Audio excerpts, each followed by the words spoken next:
అట్లా నార్సింగ్లో మీకు గుర్తుండిపోయే కేసు చెప్పండి. నార్సింగ్లో బాగా గుర్తుకున్నటువంటి కేసు ఏంటంటే, అది పెండింగ్ ట్రయల్ ఒకటి చెప్పాను కదా, అక్యూజ్డ్ పరారయ్యాడు. అవును, డబుల్ మర్డర్. అతను పట్టుకొచ్చి మళ్ళీ జైల్లో పెట్టి వారెంట్ ఎగ్జిక్యూట్ చేసి జైల్లో పెట్టి ట్రయల్ చేశాం. ట్రయల్ చేయడం వల్ల life until death number 1. Number 2, Dinesh Dharne అనే వ్యక్తి ఒక చిన్న పిల్లను 6 years గర్ల్ను రేప్ చేసి పంగల్ చీర్చేసి చంపేస్తాడు. ఆ కేసులో పగ్గడబందీ ట్రయల్ స్టేజ్లో పగ్గడబందీ సిస్టమేటిక్గా రెగ్యులర్గా కోర్టుకు పోయి విట్నెసెస్ను ప్రాపర్గా ప్రొడ్యూస్ చేసి ఎవిడెన్సెస్ను ప్రాపర్గా ప్రొడ్యూస్ చేసి ఆ కేసును గెలిపించడం వల్ల దాంట్లో డెత్ కన్విక్షన్ వచ్చింది, క్యాపిటల్ పనిష్మెంట్. సార్ వాడిని కోర్టుకి పంపకని ముందు మీరు తీసుకొచ్చి ఉంటారు కదా, మీ స్టేషన్లో ఉంచారు కదా, వాడికి ట్రీట్మెంట్ ఇచ్చారా? సైంటిఫిక్ ఎవిడెన్స్ కలెక్ట్ చేయడం. అది కాదండి, పోలీస్ ట్రీట్మెంట్ వచ్చింది అంటే ఇప్పుడు ఎలా ఉంటుందంటే అక్యూజ్డ్ విషయంలో ప్రొఫెషనల్ పోలీస్ ఆఫీసర్ ఎలా ఉంటాడంటే, అక్యూజ్డ్ గనక పోలీస్ ఆఫీసర్ కోరుకుంటున్న విధంగా పోలీస్ ఆఫీసర్కు ఉన్నటువంటి క్లూస్ ప్రాపర్గా క్లూస్కు ఇంట్రాగేషన్లో ఆన్సర్ ఇస్తున్నాడంటే ఆ పోలీస్ ఆఫీసర్ ఫిజికల్ ట్రీట్మెంట్ చేయడు, ఫిజికల్గా చేయరు.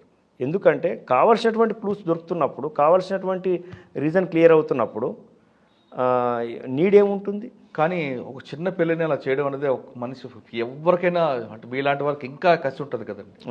అంటే కొంత డౌట్స్ క్లియర్ కానప్పుడు ఇంట్రాగేషన్ అనేది ఉంటుంది, ఫిజికల్ ఇంట్రాగేషన్ అనేది ఉంటుంది, జరుగుతుంది. అంటే మనం కొన్ని ఓపెన్గా చెప్పలేము. అవునండి, ఇంట్రాగేషన్ లేకుండా కొన్ని డౌట్స్ క్లియర్ కావు, పోలీస్ ఆఫీసర్కి ఉన్న డౌట్స్ క్లియర్ కావు, చెప్పాలనుకోరు కూడా. అవును, చాలా ప్రొఫెషనల్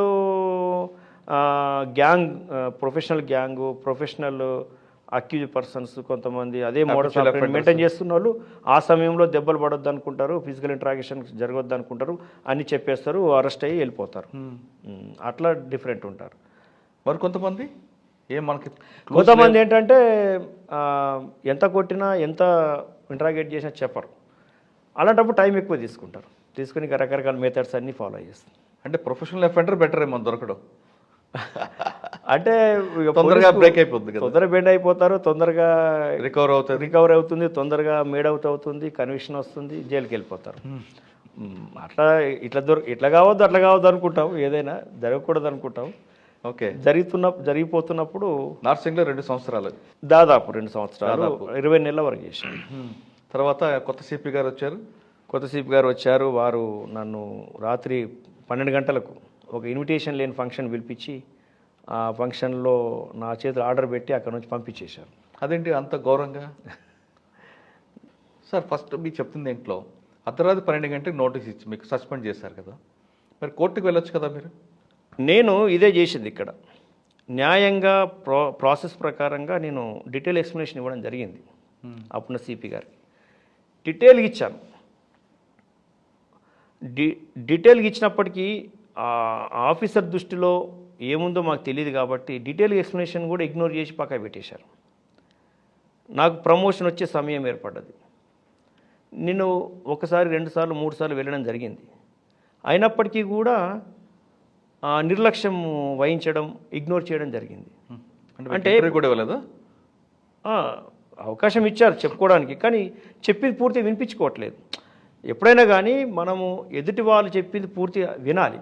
విన్నప్పుడే మనము న్యాయం చేయడానికి అవకాశం ఉంటుంది. విన్నప్పుడు న్యాయం చేయడానికి అవకాశం ఎక్కడ ఉంటుంది?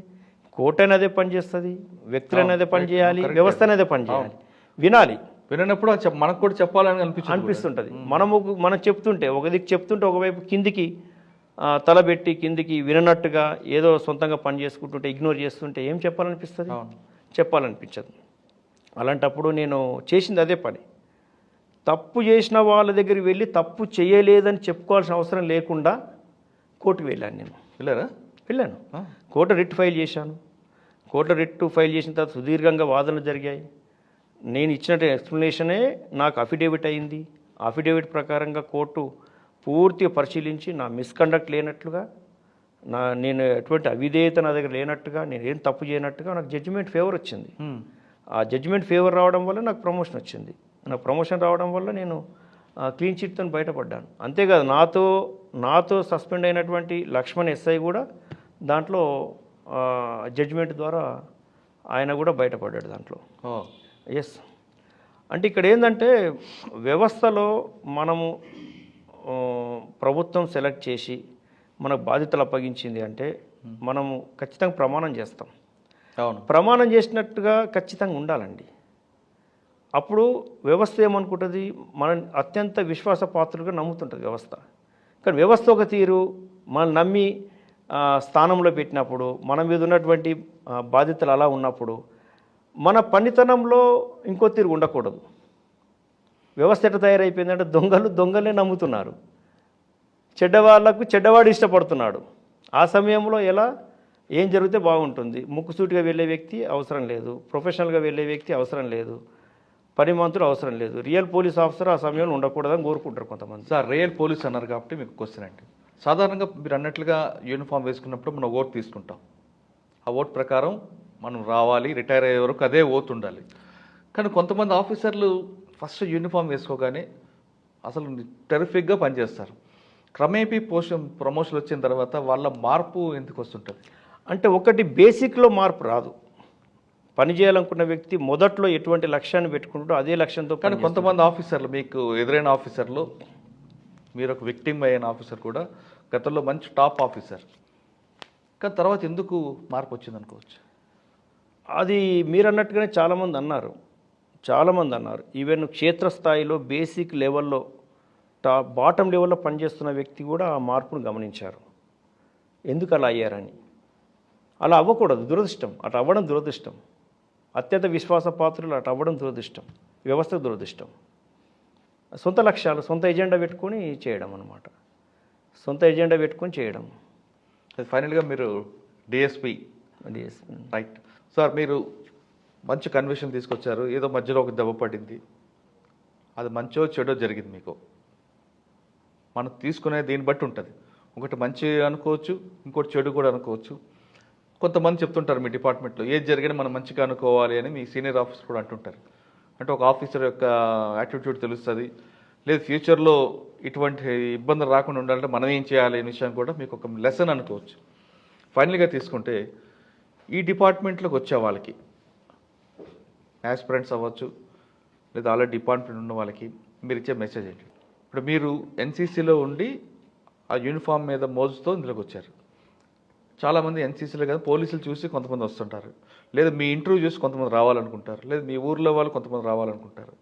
ఆ విధంగా పోలీస్ అవ్వాలని ఈ డిపార్ట్మెంట్లో రావాలనుకున్న వాళ్ళకి మీకున్న కష్టాలు అన్నీ చూసుకున్నారు కాబట్టి వాళ్ళకి రమ్మంటారా, రావద్దంటారా? వస్తే ఏ విధంగా ఉండాలి?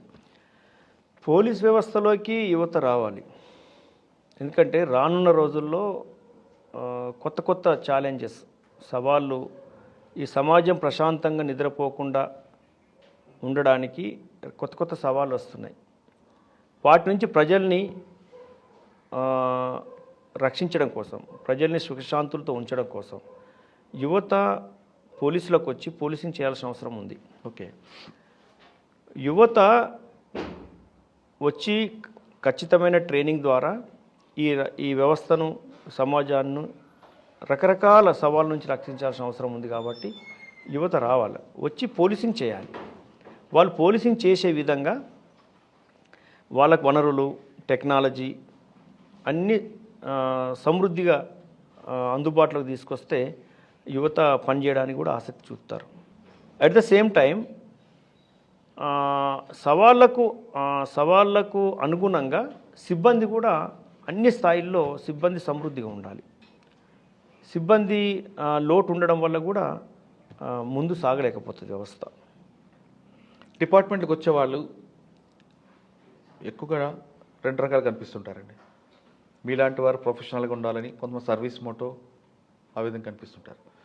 ఇప్పుడు వస్తున్న జనరేషన్ కొంతమంది కేవలం డబ్బు కోసమే ఈ డిపార్ట్మెంట్కి వస్తుంటారు. వాళ్ళకి మీరు ఇచ్చే మెసేజ్? వాళ్ళు డబ్బు కోసం వస్తున్నారు అంటే మీకు చెప్పాను ఇంతకుముందు, ఆ సొంత ఏజెండా పెట్టుకొని రావడం వల్ల దానివల్ల నష్టం జరుగుతుంది.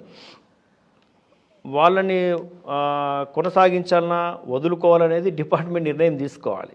ఒక స్పష్టమైన నిర్ణయాలు తీసుకొని ఆల్రెడీ సీసీఏ రూల్స్ ఉన్నాయి, కోడ్ ఆఫ్ కండక్ట్ రూల్స్ ఉన్నాయి. దాని ప్రకారంగా రూల్స్ స్ట్రిక్ట్గా పాటించాలి, స్ట్రిక్ట్ యాక్షన్ తీసుకోవాలి. పని చేయని వాళ్ళతోని అవసరం లేదని రిటైర్మెంట్ సిస్టమ్ పెట్టాలి.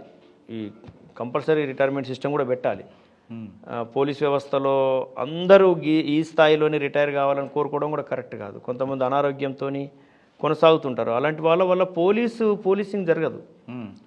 పోలీసింగ్ జరగదు. ఉన్నావంటే ఉన్నాను అన్నట్టుగానే ఉంటుంది, ఏదో బొమ్మలాగా పనిచేస్తుంటారు. అటువంటి వాళ్ళతోని ఈ సవాళ్ళన్నీ స్వీకరించడము, ఈ సవాళ్ళన్నింటినీ ఛేదించడము జరగదు వాస్తవానికి.